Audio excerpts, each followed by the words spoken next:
Hey, yo, what's up, YouTube, man? It's your boy, Ashton Jackson. And in today's video, man, I'm going to be talking about the Dallas Cowboys 53-man roster, who they had to cut to make the 53-man roster. There are two guys in particular I wish we could have kept. I'm going to be talking about our practice squad as well. I'm going to be talking about Dalvin Cook in length and how he's going to potentially add something to this roster. And then I'm going to be talking about the Peyton Hendershot trade to the Kansas City Chiefs, which, if we know anything, if you guys have been keeping up, really, Peyton Hendershot was originally supposed to be a Kansas City Chiefs 2 years ago, but he thought, and Lunda Wells said, and his coaching staff told him that he was going to be able to have a role in this roster, and unfortunately didn't pan out. So I'm going to talk about all that and more after the intro. So before we hop into the video, I would appreciate if you guys like the video, subscribe if you're new, comment and share my video with anyone who you think will enjoy my content.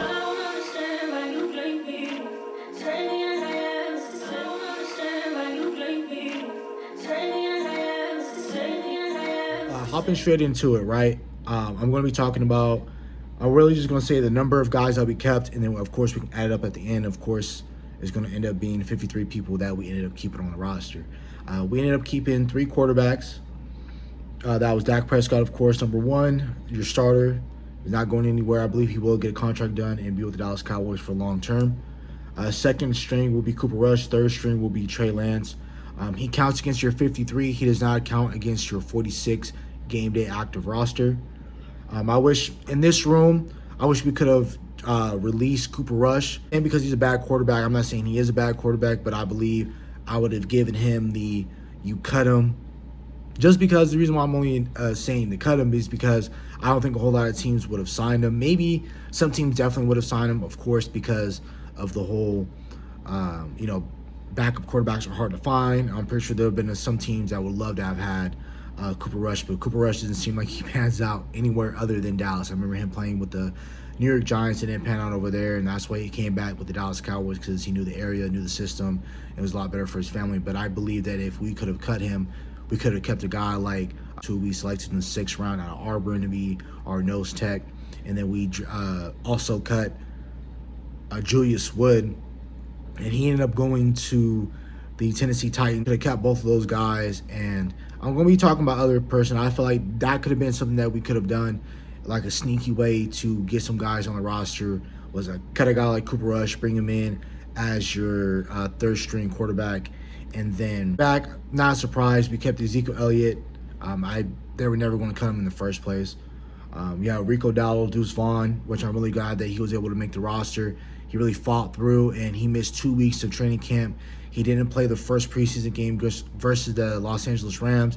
He comes out versus the Raiders, has a really good showing, and then comes out versus the Los Angeles Chargers and has a really good game as well. So proud of him for making the roster, and I believe he is your most explosive back. I believe your 2 best backs are Rico Dowdle and Deuce Vaughn, and Zeke Elliott is also a guy, just like Hunter Lepke, we can use in goal-to-goal situations down the goal line. And, Zeke Elliott's presence was needed last year, especially in this running back room and down the goal line. But again, I wish I could have got me a younger running back, and I wouldn't have mind cutting Zeke Elliott if we had like a Frank Gore Jr., or if we didn't spend that 4th round pick for fake leverage against Dak Prescott. We could have used that 4th round pick to bring in a guy like Braylon Allen or Isaac Orindo, whatever the case might have been. But what it could have, should have, didn't happen. Time to move on. Wide receiver, we kept 5 receivers: Jalen Tolbert, Brandon Cooks, Kavontae Turpin, Ryan Flournoy, Jalen Brooks, and then, of course, CeeDee Lamb. I know you're not going to see them right now on the depth chart, but they have him on the commissioner's list or something like that. He's in no trouble, but the whole reacclimating him into the roster, and then, the Dallas Cowboys and all these teams they all do gymnastics and mental gymnastics when it comes to keeping some of your guys on this roster. So tight end, this is the one room that shocked me, and we kept 4 tight ends. That was Bevan Spanford, John Stevens was going to make the roster, and Stephen Jones and Jerry Jones both said that had he been healthy in 2023, he was going to make the roster. And I firmly believe he was going to make the roster as well. Schoolmaker, then Jake Ferguson. Really, in my opinion, if I'm keeping it a band, and then shout out to Vonch Lombardi, I'm going to take a page out of his book. If my last name was Jones and I couldn't get fired, the person I would have cut, and I would let him test waivers. With me, I don't play around. I'm one of those, if I was a GM, I'm one of those proactive type of GMs. I'm trying to get some shake up in here. Schoonmaker would have been cut. I would have cut Schoonmaker. He would have test waivers. If the Niners wanted to pick him up, if the Lions wanted to pick him up, if the Titans want to pick him up because of Callahan, he used to work here for the offensive line coach. And if his son wants to pick him up, great. Kansas City wants to pick him up, awesome. If what's the other one? Copycat, Dan Quinn. Washington, the Wizards. If Washington Commanders football team wanted to pick up Schoonmaker, by all means, take it. And the only reason why I know that we kept 4 tight ends is because the Dallas Cowboys made Beveridge Spanford the highest prioritized undrafted free agent in the draft, and they spent a lot of money, $200,000+ on him for him to stay on the roster and for him to firmly sign with the Dallas Cowboys and make sure he doesn't go anywhere else. They did that for a reason, and that's because they already felt confident in Jake Ferguson. They showed him what he was able to do last year at the number 1 role, at the number 1 tight end spot. Why do you think the Dallas Cowboys went out? They got insurance in 2023 in case Schoonmaker didn't pan out because you already had injury concerns. And they've already knew that when they drafted him. That's why they got John Stevens Jr. as an undrafted free agent. Then again, Schoonmaker has some drops, has some mental errors and mistakes last year, right? And they knew that, and that's why they made Beveridge Spanford the highest prioritized undrafted free agent. So since they did that, they know that Schoonmaker possibly isn't going to pan out. And I'm not a sidekick or anything, but I'm pretty sure that Luke Schoonmaker is not going to see a second contract. So since I probably know that, nothing's guaranteed ever, right? In this life, nothing's ever guaranteed. But I damn sure would have cut Luke Schoonmaker, have him test waivers. If he'd been claimed, so what? Let him get claimed. I would have kept Julius Wood. And this is what I'm talking about. I would have cut Cooper Rush to keep a guy like for more defensive tackle, 1 tech help, because we desperately, Lord knows, we need defensive tackle help. And same goes for safety. Donovan Wilson can get hurt. Malik Hooker can get hurt. And then we need an extra safety to play special teams, or not even special teams, but to get, because maybe Zimmer might want to keep a heavy rotation of 4+ safeties on the roster. We would love to have had Julius Wood, who had 3 turnovers in 3 preseason games. I would love to have had Julius Wood, and then he does things on special teams. I would love to have kept him around. But what it could have shut up, again, didn't happen. But so we got to leave with the results. We're keeping 10 offensive linemen. Cooper Beebe, your starting center. Your starting left tackle, Tyler Guyton. Your backup swing guard, TJ Bass. Your backup center, Brock Hoffman. Your starting right guard, Zach Martin. Tackle, Chumi Doga. Tyler Smith, starting left guard. Austin Richards, swing guard. Tackle, they have him listed as a tackle. So swing offensive lineman. Terrence Steele, Matt Waletzko for your right tackle depth. Okay, I have no really complaints on that end. We didn't have any bright spots at offensive line. People were saying they didn't want to let go of Josh Ball, but I believe he was able to make the practice squad, which we figured that was going to happen, so that's fine. We kept 9 defensive linemen: Micah, Mozzie, D-Law, Tyrus Sweet. I'm glad we was able to keep him around on the roster. I wanted to keep him. Carl Lawson, we cut him, and we was able to keep him on the practice squad, so I like that as well. I'm going to be talking about practice squad in a little bit, and why that plays a big part into this 53-man roster as well. Linval Joseph just signed a contract today. Marshawn Nealon, he's going to be a really great player for you. Osa, Jordan Phillips, Chauncey Golston. Linebackers, we kept 5 linebackers. I'm going to start from the bottom onto the top because I'm really proud of Brady Johnson when he was able to do as well. That was another person who was missing a lot of training camp reps, and he comes in and he automatically makes a name for himself, and he shows really great tape versus the Chargers, which was the lasting impression for this coaching staff to go into the weekend knowing we cannot cut 57, and then knowing that he does things on special teams. So Bones Fossil is an extension of your head coach. So they're going to ask Bones Fossil, hey, can this XYZ player help you in special teams? If the answer is yes, they'll stay on the 53-man roster. If he says no, then they'll cut him, they'll test waivers, and let fate decide that. But Brady Johnson did a hell of a job his last 2 preseason games, and even the first preseason game against the Los Angeles Rams, to keep his name and do something for the Dallas Cowboys. So I'm really glad that we have him remaining on the roster. Eric Kendricks, your starting Mike linebacker. Great. I like that. I love that move. Of course, we're keeping him around. I'm not shocked by that. Maris Luafau, he's getting starting reps as well at Mike linebacker. And shout out to Aisha Morrison, who's out there at the start in Frisco because the Dallas Cowboys are back in Texas now, and they're having training camp out there. And she's saying that she saw Maris out there with first team. So I'm really proud of him as well. He's going to be a really great linebacker for the Dallas Cowboys. And then you got Damone Clark and you got DeMarvin Overshown. I really like this 5 linebackers that we do have. I'm going to talk about the linebackers that we do have on the practice squad, that if they come in, if for a guy like Buddy Johnson is hurt or whatever the case might be, like a Brock Mogensen, I wouldn't mind bringing him in case one of those guys are hurt. He can do things for you on special teams and things of that nature. We kept 10 defensive backs. Jordan Lewis, your starting nickel. Strong safety. Donovan Wilson, your starting strong safety, going to play that right side safety when you're facing the defensive side, or if you're the defense, you're looking from top view, he'll be your left safety. But you got Donovan Wilson, you got Trayvon Diggs, all pro. Marquise Bell, a really great safety. We kept Ezra Mukwamu. He did a lot of great things in practice. In the last practice they had in Oxnard, Ezra Mukwamu was trash talking and battling his ass off, and training camp as well. So proud of him. Andrew Booth, he has a very tough time playing backwards as corner, but again, him being able to tackle, Bones Fossil and this defense are going to love that. But if I'm really not counting on him to play anything like deep corner or main corner. I'm not really too fond of him doing that because he got beat a lot of times, whether it was in the Raider game, Charger game. He got beat over the head a bunch of times, and I didn't like that. And but since he loves to tackle, he's going to remain on the roster. I talked about that a lot. Malik Hooker, you're starting free safety. No problems there. CJ Goodwin, having him back. I know the Dallas Cowboys, they did miss him, but having a guy like Sam Williams who's able to do that for you, be that gunner role. I know he had a couple blunders, but having CJ Goodwin around, that's fine. I'm not really too concerned about that. He is your special team ace, and that's it, really. Wayne Thomas, your backup free safety to Malik Hooker, in case Malik Hooker can't go for a game. And then Kalen Carson, who is going to start opposite of Trayvon Diggs. The reason why you're probably not going to hear Deron Bland is because they put him on IR. And with him being hurt, he's going to miss anywhere from 5 to 7 weeks because we have a week off of football this week. Next week we have football, finally, thank God. And then our 3 specialists are going to be Brandon Arbery, Brian Anger, and then you're going to have Trent Sieg. And those are going to be your 3 guys. And those guys consist of your 53-man roster. Shout out to John Machota for having that 53-man present for me to read for you guys. Practice squad, we kept Keemon Hall. That was the one that got the pick 6 versus the Raiders. Josh Butler, we kept. Carl Lawson is on the practice squad. Denzel Daxon, we kept.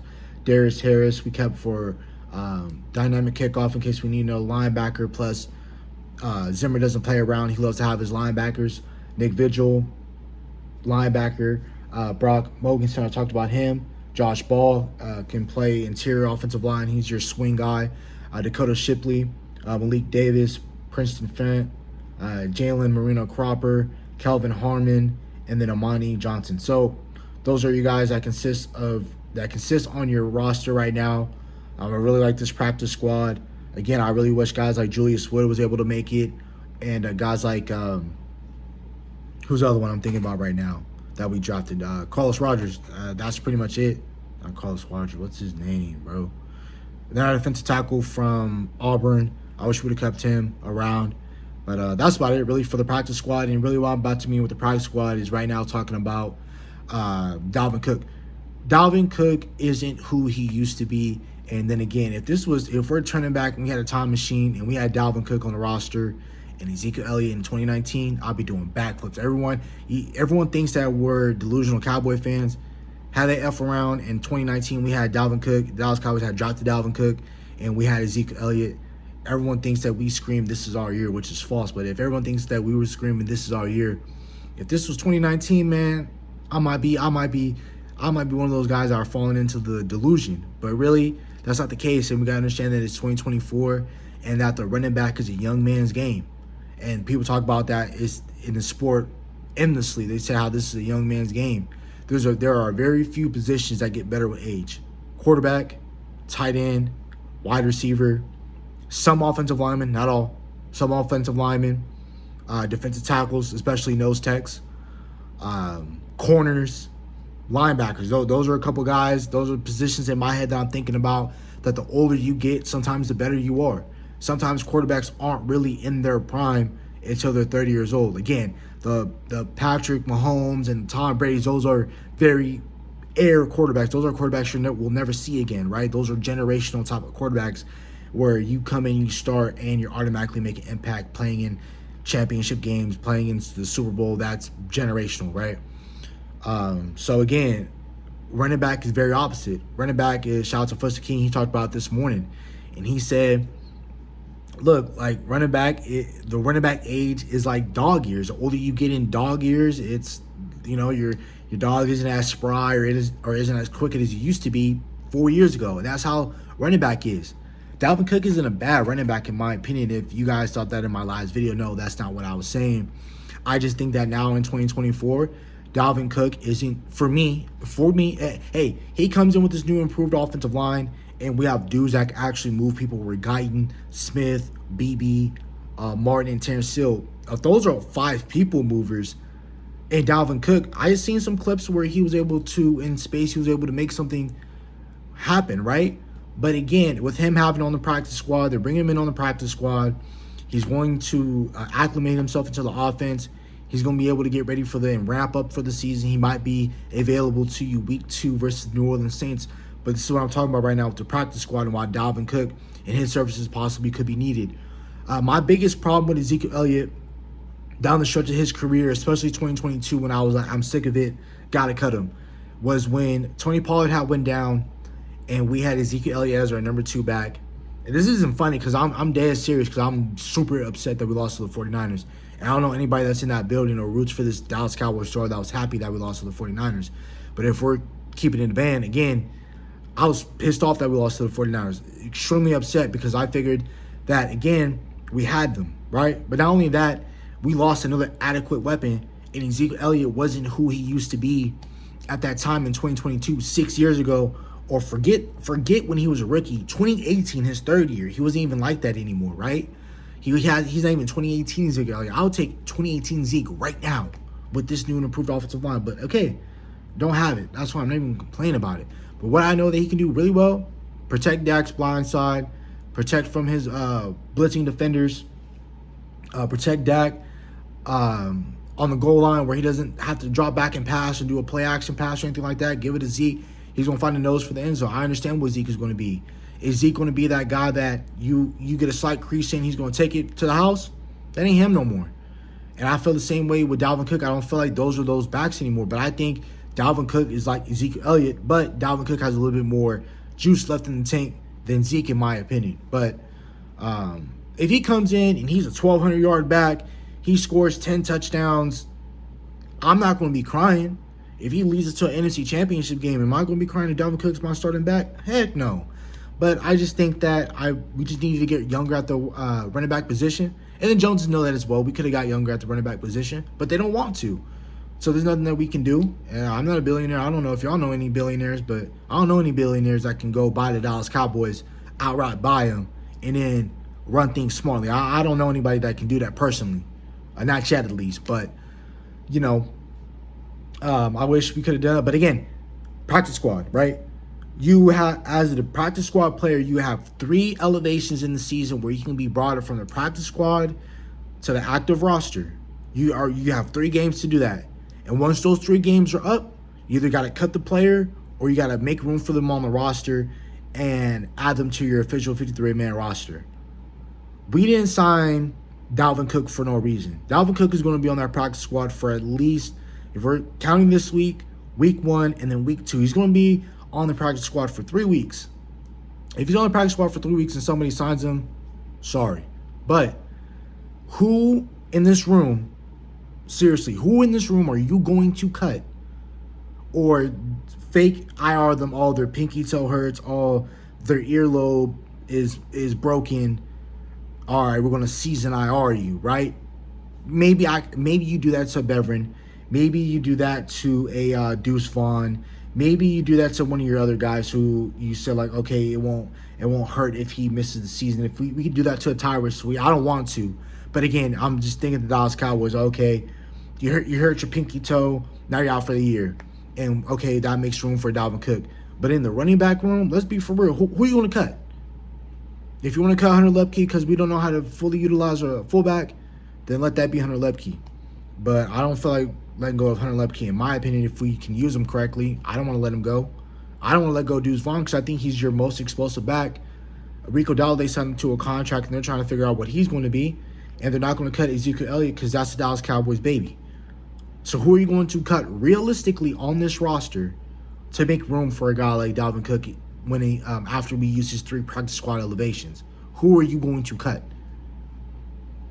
I already have my vote as Luke Schoonmaker. Schoonmaker can kick rocks, in my opinion. He can kick rocks, in my opinion, because I think Brevin Spanford right now can do exactly what he can do. And I'm talking about Luke Schoonmaker. He can come in and be a decent run blocker, drop some passes, and don't get enough depth where he doesn't score in the end zone like he did versus the Philadelphia Eagles at Philly.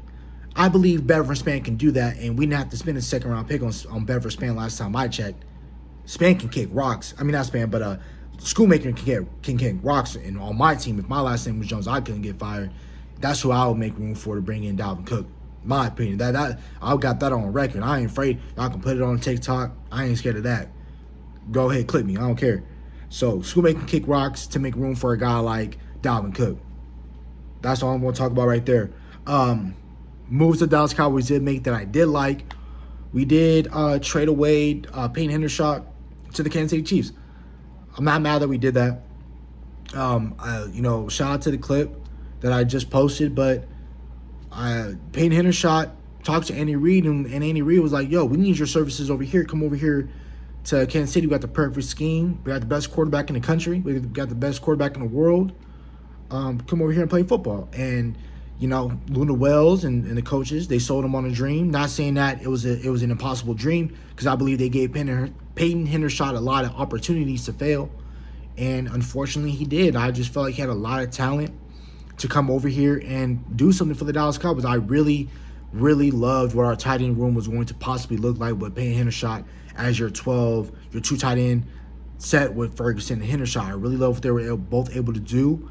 Hendershot lacked in the run game department, but I really like what he was able to do in the vertical game, and it just didn't turn out to be what it was, and that's fine. And I tell you guys, and I make all these videos, and I'm saying, like, look, not everyone is made to be a Dallas Cowboy. People need to use this star to elevate themselves, to go make their legacy, make their name for another team, whether that's the Tennessee Titans, whether that's the Cincinnati Bengals, the Pittsburgh Steelers, the Dolphins, the Jets, the Bills, the Niners, the Seahawks, Cardinals, Rams, right?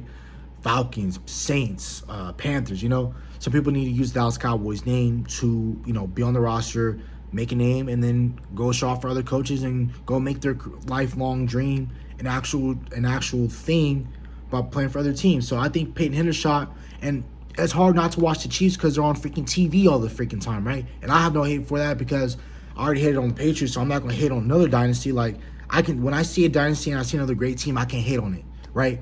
The Chiefs are a team I just can't hate on. There's nothing to hate about them. You win, you're supposed. That's what they do. They tell you when you come into this league, you better win. You make 7-8 figures. You make more than firemen and teachers and cops and everything of that nature. You make a lot of money. So come in, do what you want to do, and your expectation to come in here is to do your job and do it right. And that's what the Chiefs have been doing. Ever since 2018, 2019, they've been doing nothing but their jobs. So I can't hate on the Chiefs. In my opinion, I can't hate on nobody on the Chiefs. They all got rings. They're all doing what they're supposed to be doing. They're doing it the right way, right? Brett Veach and everybody in that front office are doing what they're supposed to do. So I think he goes over there. I think Peyton Hendershot can be a better tight end than Noah Gray. And I don't know if Blake Bell's on that roster. I think they have another one named Watson. Oh, no, I think he's a receiver. But I think he can go in right now, and if he learns behind Travis Kelce and he's their tight end 2, I think he's either going to be tight end 3 or tight end 2 on that roster. And we ended up getting a 7th round conditional pick in the process, an unconditional 7th round pick. And I talk about conditional picks a lot and ad nauseum. I talked about it last year when you guys look up my Trey Lance video. I talked about potentially getting a conditional pick from the Raiders, and I talked about it with Hassan Reddick. A conditional pick, I don't know the fine details on that trade, but really a conditional pick, we set terms and conditions. And those terms or conditions can possibly be like this. If Peyton Hendershot plays over 60% of his snaps, he gets X amount of catches and receiving yards. They win a Super Bowl with him. Let's say those are the 4 conditions. If he's able to win a Super Bowl on the roster, which that's highly likely, whether you hate him or not, they have a really great chance of three-peating, especially with what they did at that wide receiver position. Then they also catches and yards. They throw the ball to everybody in Kansas City. That's what great offenses do. They get the ball to everybody. They throw to their fullback, their 45 running backs, their 45 wide receivers. Everyone touches the ball in Kansas City. That's what you love, right? Catches, and because of that, he's going to get the opportunities. He's going to be able to get the amount of snaps played. He's automatically going to get catches and yards. And let's say that 7th round pick, initially, he meets those conditions on, i.e. a conditional draft pick, turns into a 4th round, 5th round pick. So that tight end that you cut, you got a 7th round pick. At worst, he doesn't reach any of those. He doesn't reach any of those agreements. Okay, we get an extra 7th round pick. Thank you. We can utilize that to trade that to another team to get a nose tackle or an extra tight end, running back, whatever the case might be. And then let's say at best case scenario, this was a 2026 trade, which is basically 1 draft away because the 2024 draft ended. People are already looking at the 2025 draft because college football is back in session. So we're just 1 draft pick. We're only 1 draft away from the 2026 draft. And that 4th round pick can be your next starting running back, your next playmaking tight end, defensive end, D tackle, offensive lineman, whatever the case might be. So I really love what the Dallas Cowboys have been doing the past couple of days. Dalvin Cook can be that guy that if Zeke Elliott isn't ready by January, we have a guy like Dalvin Cook. And again, if we need to make room for Dalvin Cook, Schoolmaker can kick rocks. 53-man roster, I really like what we were able to do. I didn't like that we had to cut Justin Rogers and Julius Wood in the process, but again, I talked about this all the time. Guys made their names, and they're going to make legacies and feed their families. And shout out to Julius Wood for the Titans and Justin Rogers for the Bengals. That's about it for the video. Hope you guys have a nice day. Stay safe, stay blessed. Bye.